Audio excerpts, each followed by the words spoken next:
Kisah Para Rasul pasal 2 ayat pertama sampai dengan yang ke-13. Demikian pembacaan firman Tuhan. Berbahagialah setiap kita yang membaca, merenungkan dan melakukan firman Tuhan di dalam kehidupan kita setiap hari. Amin. Saudara-saudara, berapa hari yang lalu saya mengikuti persekutuan bersama dengan Bapak Pendeta Paulus Wiratno. Mungkin saudara-saudara yang tahu ya, yang ada di Facebook itu sering ya.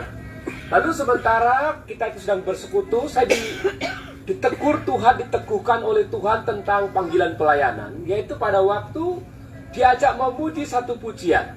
Dan pujian ini sangat simpel dan sering kita lakukan, yaitu pujiannya begini: dimuliakan. Kalau gitu, ya kita nyanyi sama-sama. 1, 2, 3. Dimuliakan, ditinggikan, Yesus Tuhan, Kau Rajaku yang bertata, yang berkuasa, Yesus Tuhan, Kau Rajaku.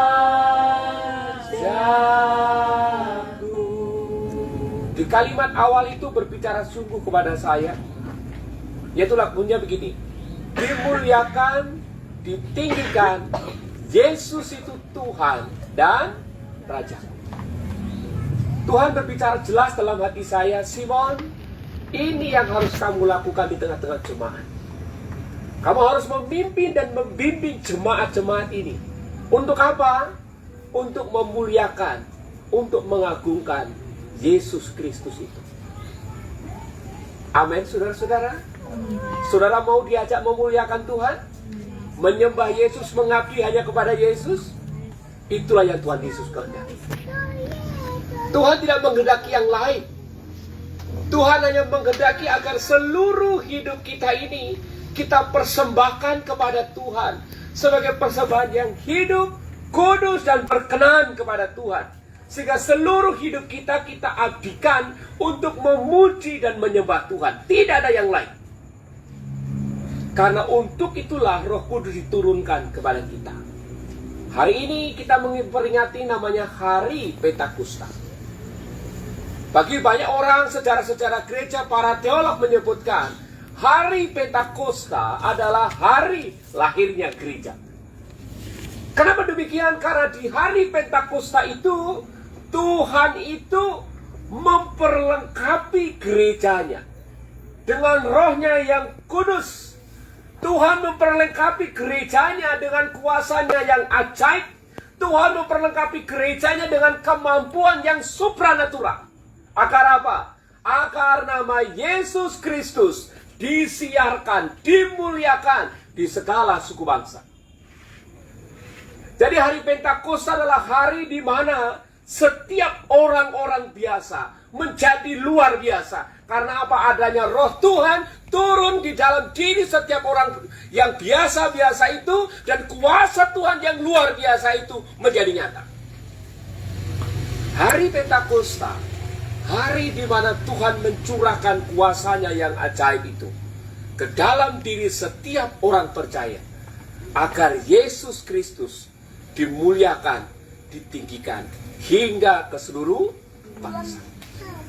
Hari Pentakosta menjadi hari lahirnya gereja dan hari di mana perbuatan-perbuatan ajaib itu bisa dilakukan oleh setiap orang percaya. Saya harap kita semua memahami kebenaran ini. Begitu Roh Kudus dicurahkan di dalam kehidupan kita, begitu Roh Kudus diberikan ke dalam kehidupan kita, setiap orang percaya, kata kitab Petrus, disebut sebagai imamat-imamat rajani. Setiap orang percaya diberikan kuasa untuk mengerjakan pekerjaan-pekerjaan yang ajaib. Setiap orang yang percaya diberikan kuasa untuk melakukan pekerjaan-pekerjaan Tuhan. Setiap orang percaya diurapi untuk menjadi saksi-saksi Kristus. Setiap orang percaya dipilih, diperlengkapi, diutus untuk menjadi duta-duta Kristus. Jadi sejak hari Pentakosta itu, pelayanan tidak lagi dimonopoli para imam. Pelayanan tidak lagi dimonopoli menjadi haknya para imam yang diurapi. Sejak hari Pentakosta itu, tidak lagi fokusnya di bait Allah, tidak lagi fokus penyembahannya di tempat-tempat yang khusus itu. Ingat pada waktu Tuhan Yesus bertemu dengan wanita yang Samaria di sumur Yakub itu, ada satu percakapan, nenek moyangmu bersembahyang di bait Allah, nenek moyangku bersembahyang di bukit ini. Tapi Yesus berkata, nanti akan tiba waktunya, kamu akan menyembah Tuhan dalam apa? Roh dan kebenaran. Jadi pada waktu Kristus berkata, akan ada waktunya kau akan menyembah dalam roh dan kebenaran. Ini menekankan bahwa nanti ketika Roh Kudus datang, tubuhmu itu akan menjadi bait Allah.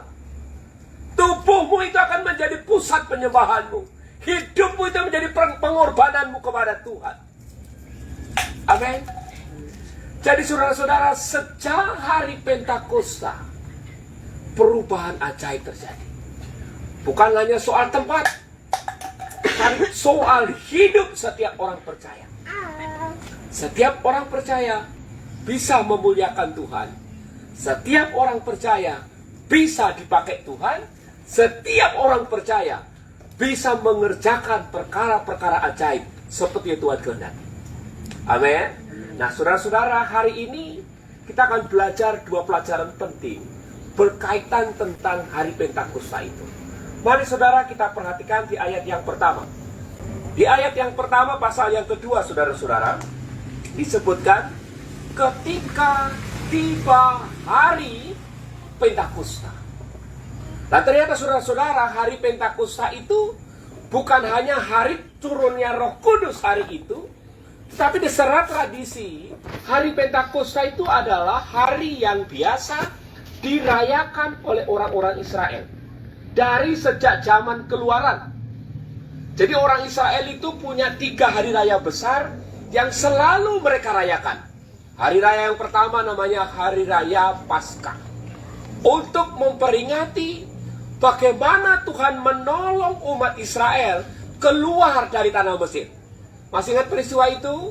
Salah satu peristiwanya adalah Tuhan menyuruh kepada seluruh orang Israel untuk menyembelih domba, lalu mengoleskan darah itu di ambang pintu rumahnya. Nanti ketika malaikat maut itu lewat dan melihat di ambang pintu itu ada olesan darah, maka orang yang ada di dalamnya tidak mati. Tapi kalau tidak ada itu, maka anak sulungnya mati. Saudara masih ingat peristiwa itu? Lalu saudara-saudara, disitulah diperingati sebagai Hari Raya Paskah. Hari di mana orang-orang Israel keluar dari perbudakan. Lalu 50 hari berikutnya.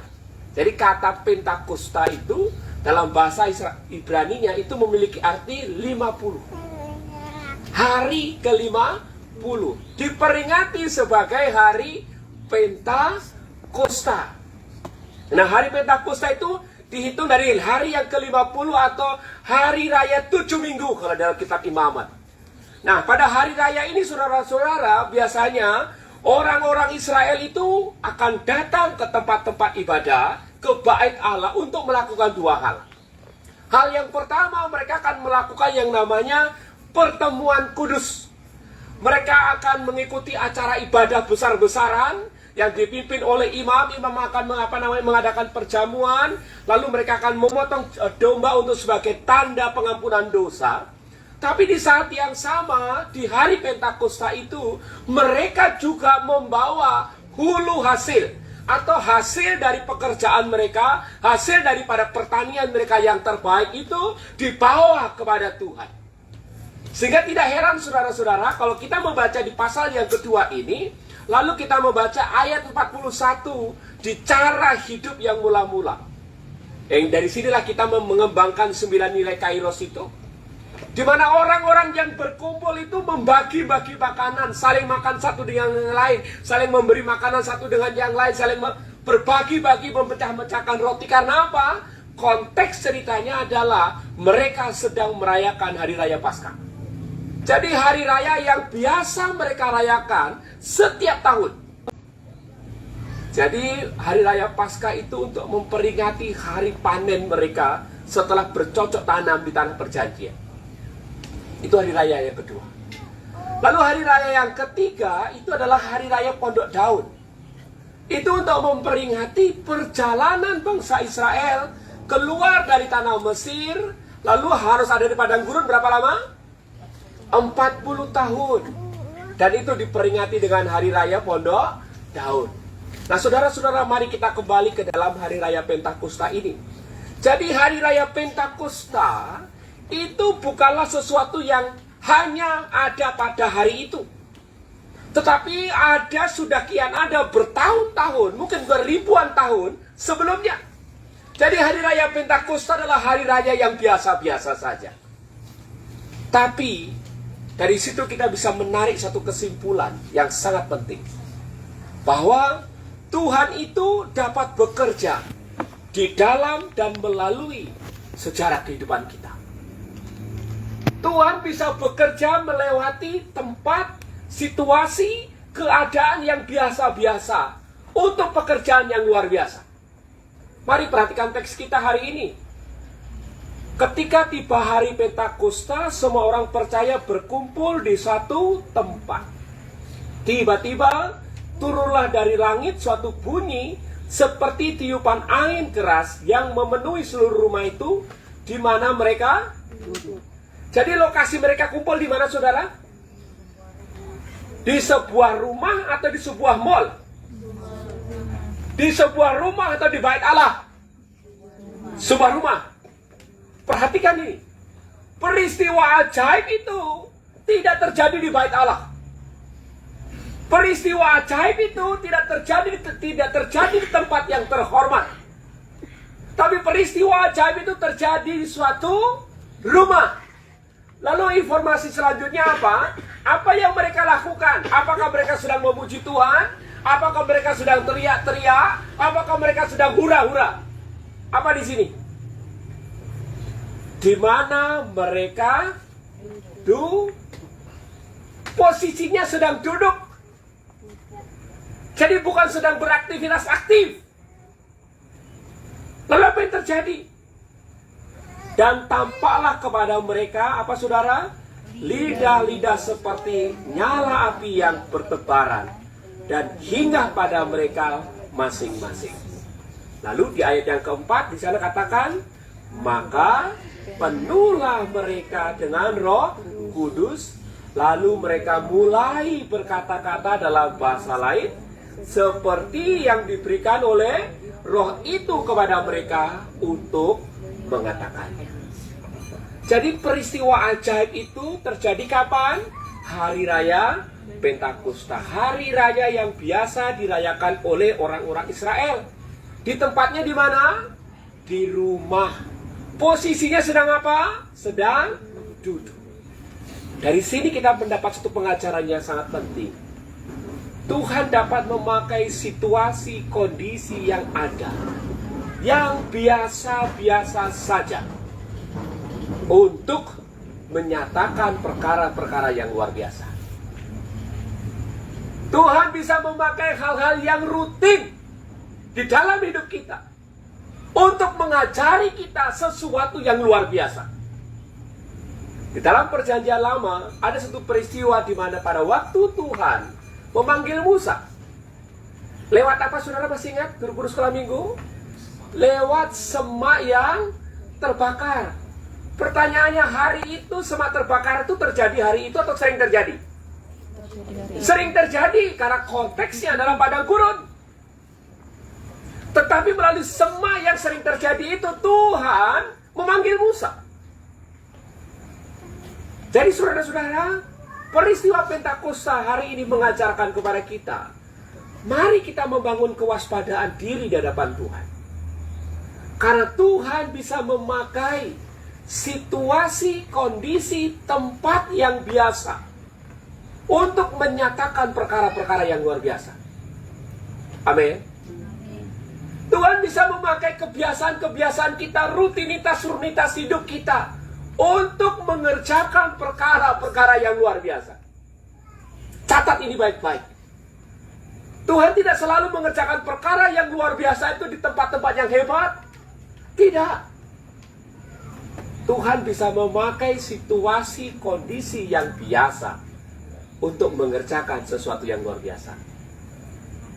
Kita harus waspada itu. Mungkin pada waktu saudara-saudara di rumah, mungkin pada waktu saudara-saudara sedang di perjalanan, mungkin pada waktu saudara-saudara sedang ada di tempat kerja. Kan rutin itu. Apalagi kita orang yang kantoran, jamnya jelas, jam sekarang berangkat, jam sekian kita pulang. Tapi dari peristiwa Pantekusta ini, kita diajarkan bahwa Tuhan bisa memakai situasi kondisi yang biasa, rutin, untuk mengerjakan sesuatu yang luar biasa. Dan ketika yang rutin tadi itu mendapat sentuhan dari Tuhan, apa yang terjadi? Perkara ajaib terjadi. Amin. Ini pelajaran yang pertama. Tuhan dapat memakai situasi, kondisi yang biasa untuk mengerjakan perkara-perkara yang luar biasa. Sejak hari itu, penyembahan tidak lagi berfokus di bait suci. Pemberita firman tidak berfokus kepada orang-orang yang diurapi. Yang bersaksi tidak hanya hamba-hamba Tuhan, tapi semua orang yang diurapi.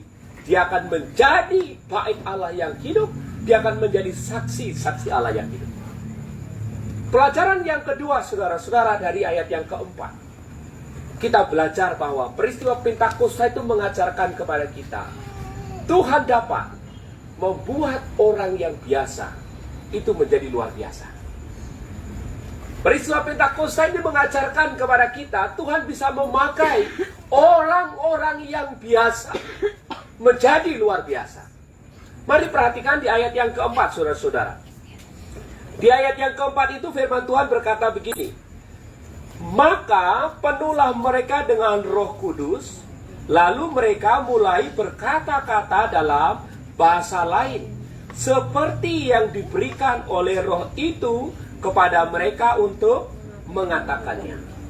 Perhatikan ayat yang keempat dikatakan maka penuhlah mereka dengan Roh Kudus. Siapa mereka itu? Mari perhatikan ayat yang ketujuh, biar kita mengerti deskripsinya kata mereka ini. Ya, di ayat yang keempat disebutkan maka penuhlah mereka dengan Roh Kudus. Siapa mereka? Jawabannya ada di ayat ketujuh. Mari kita baca bersama-sama. 1, 2, 3. Mereka semua tercengang-cengang dan heran, lalu berkata, bukankah mereka semua yang berkata-kata itu orang? Siapa yang mengatakan bukankah mereka itu orang-orang Galilea? Di ayat yang kelima jawabannya, orang-orang kudus yang berkumpul di Yerusalem. Orang-orang saleh di Yerusalem itu berkata, bukankah mereka itu yang sedang berkata-kata itu, yang sedang memberitakan Injil itu, yang sedang menyaksikan Kristus itu adalah orang Galilea. Jadi di ayat yang keempat jawabannya adalah, dan mereka, maka penuhlah mereka dengan Roh Kudus. Mereka itu adalah para murid yang notabene orang-orang Galilea. Ada apa dengan Galilea? Mengapa orang-orang saleh, yang orang-orang Yahudi yang saleh, yang dari bawah kolong langit, yang kumpul di Yerusalem itu menyebut mereka sebagai orang Galilea? Ternyata saudara-saudara, sebutan Galilea itu bukan hanya menyebutkan tentang suatu wilayah, tapi kata Galilea ini juga mewakili suatu yang namanya karakter. Karena apa saudara-saudara? Zaman itu orang Galilea itu terkenal dengan karakter. Yang pertama, orang Galilea itu orangnya kasar. Orang Galilea itu nggak ngerti adat. Orang Galilea itu dapat stempel nggak mengerti sopan santun. Orang Galilea itu tipikal orang yang suka bikin masalah. Orang Galilea itu adalah orang yang tipikalnya ngomong duluan, mikir belakangan. Siapa contohnya orang Galilea? Simon Petrus. Ngerti ya saudara-saudara? Jadi pada waktu disebutkan itu orang Galilea, tidak lagi hanya berbicara tentang itu asalnya dari Galilea. Tetapi bukankah mereka itu yang bukan orang berpendidikan? Bukankah mereka itu orang-orang yang biasa? Bukankah mereka itu orang-orang yang tidak terampil? Bukankah orang-orang yang sedang berkata-kata itu adalah orang-orang yang tidak tahu adat? Jadi kata Galilea di sini menggambarkan suatu kondisi yang tidak baik tentang orang yang dipakai Tuhan ini. Tetapi saudara perhatikan. Walaupun mereka mendapat stempel, walaupun mereka mendapat predikat yang tidak baik di mata masyarakat, apa yang mereka lakukan? Perhatikan ayat yang keempat, ini detailnya. Ya, ayat yang keempat. Maka penuhlah mereka dengan Roh Kudus, lalu mereka apa saudara? Mulai berkata-kata dalam bahasa-bahasa lain. Apa yang dimaksud dengan bahasa-bahasa lain di sini? Ternyata yang dimaksud bahasa-bahasa lain di sini adalah suatu bahasa asing.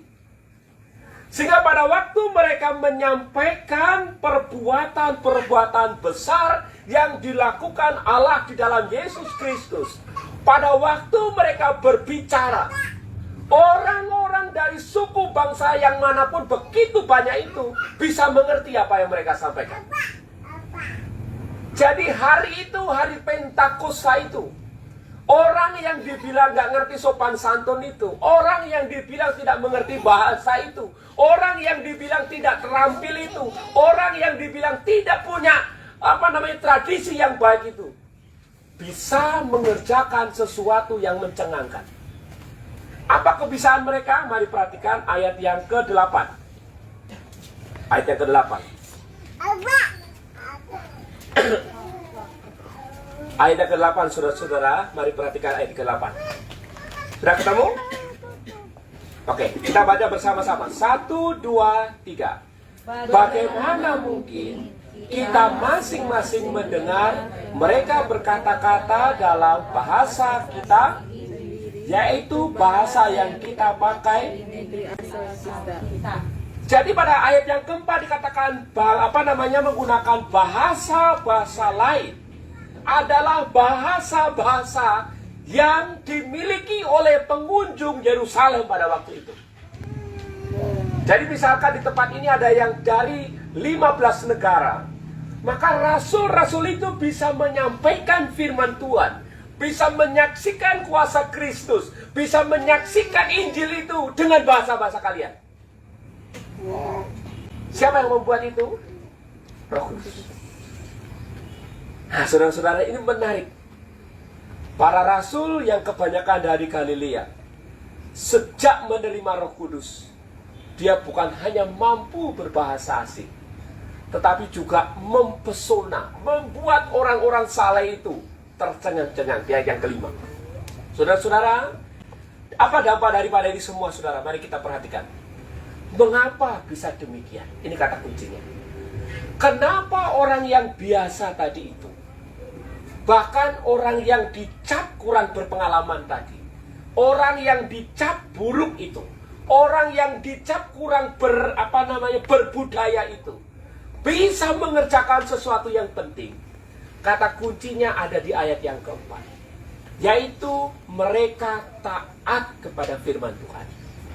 Mari kita baca di ayat yang keempat bagian terakhir. Ya, maka penuhlah mereka dengan Roh Kudus, lalu mereka mulai berkata-kata dalam bahasa-bahasa lain. Garis bawahi apa di situ? Seperti yang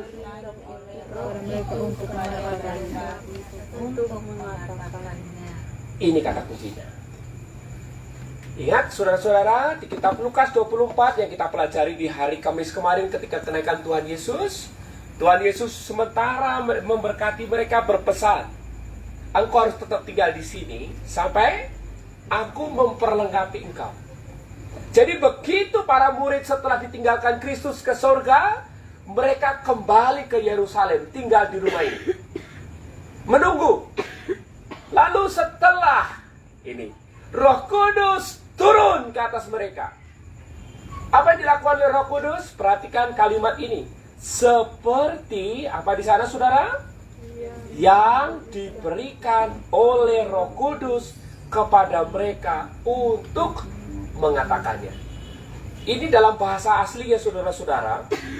Ini memiliki arti mereka itu tinggal membacakan. Mereka tinggal mendeklarasikan. Mereka tinggal mengumumkan. Artinya apa? Artinya begini.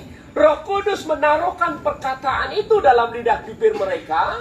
Dan mereka taat memperkatakannya. Mereka tidak tanya dulu artinya apa. Mereka tidak tanya dulu kalau aku sampaikan mereka mengerti atau tidak. Tidak.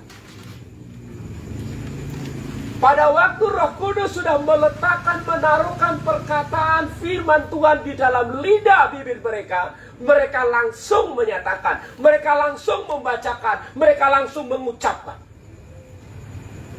Dan ketika mereka taat, ketika mereka memperkatakan seperti yang disuruhkan oleh Roh Kudus, apa yang tidak pernah mereka pikirkan, apa yang tidak pernah terlintas dalam hati dan pikiran mereka terjadi. Mereka menjadi saksi Kristus, bukan bagi Yerusalem, tapi Judea, Samaria, sampai kemana? Ujung bumi. Ketika mereka taat, mereka menggenapi Kisah Para Rasul 1 ayat yang ke-8. Engkau akan menjadi saksiku di mana? Yerusalem, Judea, Samaria, sampai ke ujung bumi. Orang biasa menjadi luar biasa. Sebabnya karena apa? Taat. Kasih tahu kiri kanannya, taat. Amin. Ini kata kuncinya. Dari taat itu saudara-saudara, gampangnya adalah apa yang kita dengar, kita lakukan. 1, 2, 3. Dengar, lakukan. Ulang lagi. Dengar, lakukan. 1, 2, 3. Dengar, lakukan. Itu namanya taat. Para murid gak nafsir-nafsir dulu. Para murid gak tanya dulu Roh Kudus ini artinya apa. Aku gak mengerti. Tidak. Kata firman Tuhan di ayat yang keempat, mereka langsung mengatakan, mereka langsung mendeklarasikan apa yang Roh Kudus taruh di dalam lidah bibir mereka. Mereka langsung mengatakan taat. Dan pesan ini pula yang Tuhan inginkan untuk kita terima dan dengar di hari Pentakosta ini. Tuhan mau memakai kita. Mungkin di mata masyarakat kita adalah orang Galilea itu.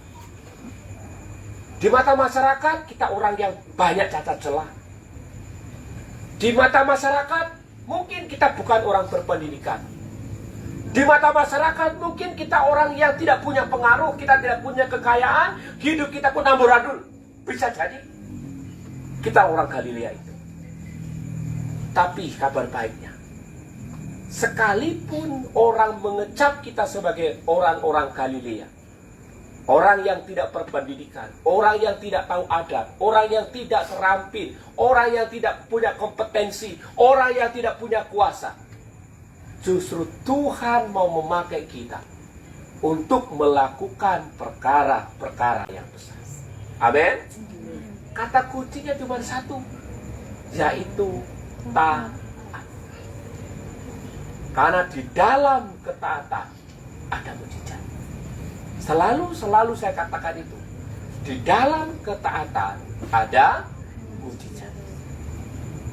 Jadi kalau kita ingin melihat mujizat Tuhan, harus apa? Taat. Kenapa saya selalu mengingatkan Simon Petrus? Karena itu menyematkan nama saya, bukan? Pada waktu Kristus mengajak Simon, ayo Simon, bertolak ke tempat yang lebih dalam setelah Simon diajak pelayanan, toh? Terus Tuhan berkata kepada Simon, Simon, tebarkanlah jalanmu. Simon bilang apa? Tuhan, semalam-malaman aku bekerja, gak dapat. Tapi karena Engkau yang menyuruh, maka aku melakukan. Begitu Simon melakukan, apa yang dapat?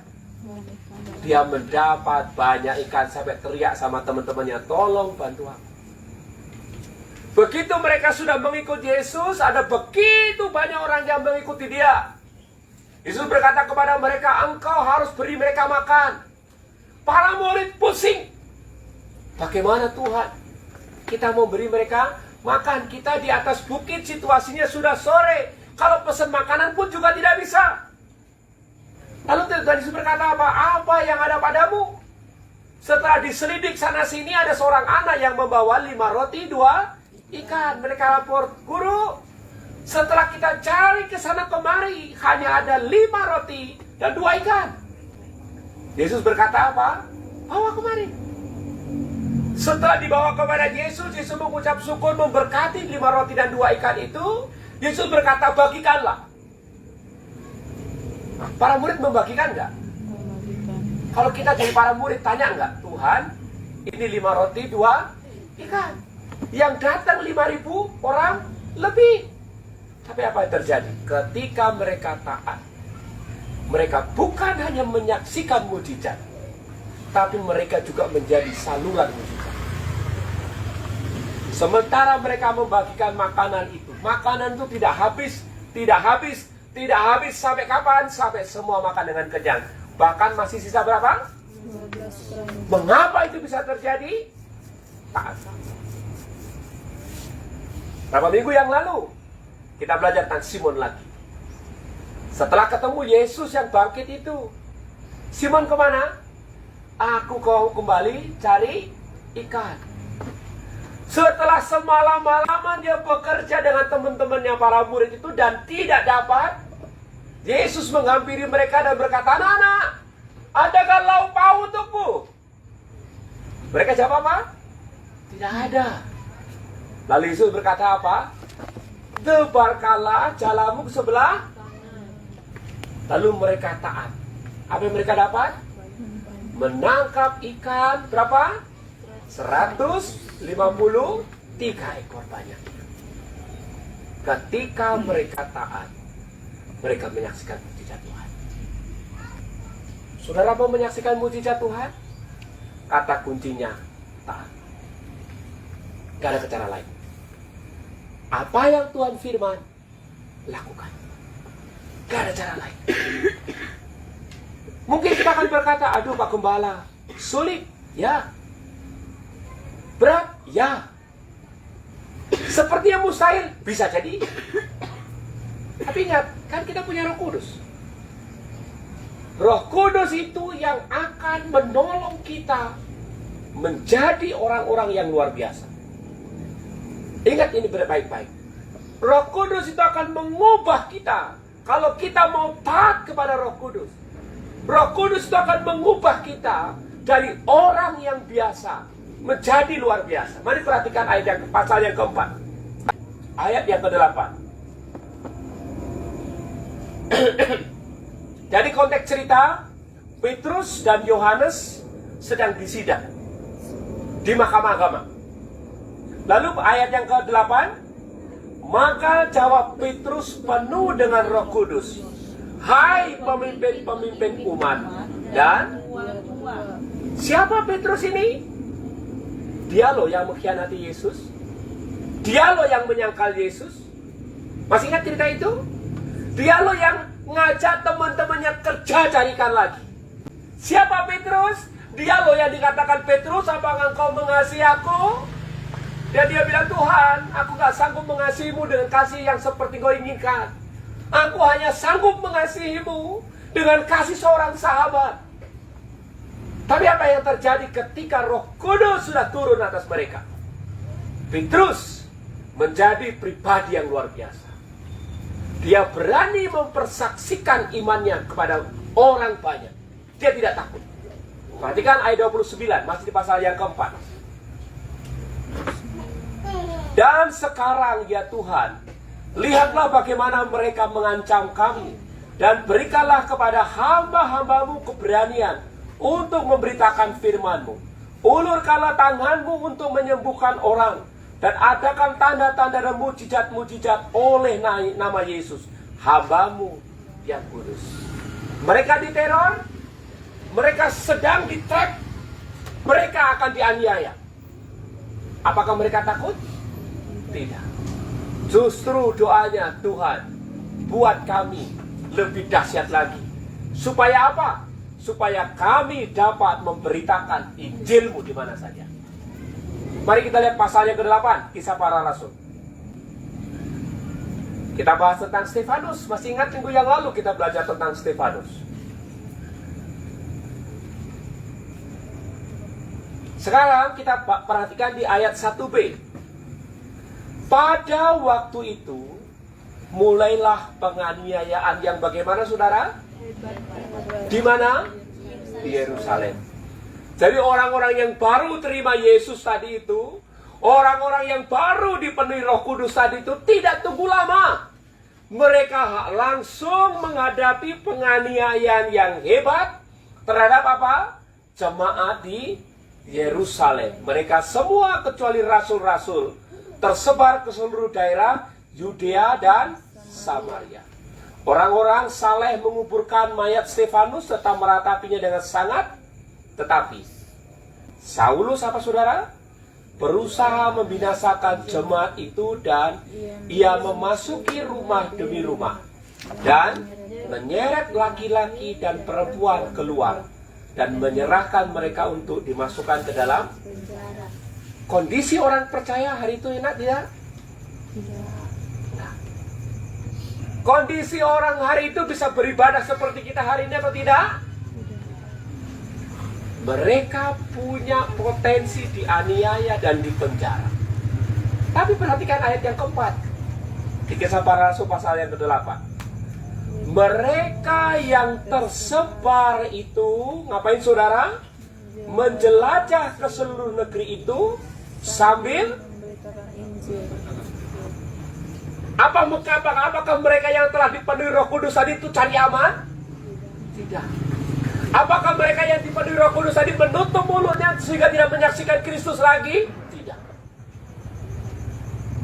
Justru situasi dan kondisi yang buruk, situasi dan kondisi yang tidak memungkinkan itu menjadi panggung bagi mereka untuk memberitakan Injil. Mengapa bisa demikian? Karena mereka mengizinkan Roh Kudus mengambil alih hidup mereka. Itulah sebabnya, saudara-saudara, sejak hari Pentakosta, orang-orang yang dipenuhi Roh Kudus itu hidupnya tidak lagi berbicara tentang aku. Hidupnya tidak lagi berbicara tentang apa yang ku dapat, apa yang ku capai, apa yang ku peroleh. Tetapi apa yang ingin Tuhan kerjakan dalam kehidupanku, berapapun dan apapun harganya ku bayar. Pesan yang sama itu Tuhan sampaikan bagi kita hari ini. Tuhan mau kita menjadi orang-orang yang luar biasa di hadapan Tuhan. Dan kuncinya cuma satu, taat. Mari bersama-sama, saudara-saudara, hari ini kita merendahkan hati kita di hadapan Tuhan. Roh Kudus itu sudah ada di dalam diri kita. Roh Kudus itu sudah Tuhan taruhkan di dalam hidup kita. Dan Tuhan mau mengerjakan perkara yang ajaib melalui hidup kita. Dan kunci cuma satu. Buka hatimu, izinkan Roh Kudus berbicara, menyentuh hatimu, dan berbuatlah seperti yang Tuhan firmankan.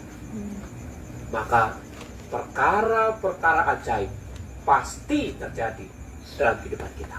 Amin. Mari kita persiapkan hati kita untuk mengikuti perjamuan kudus.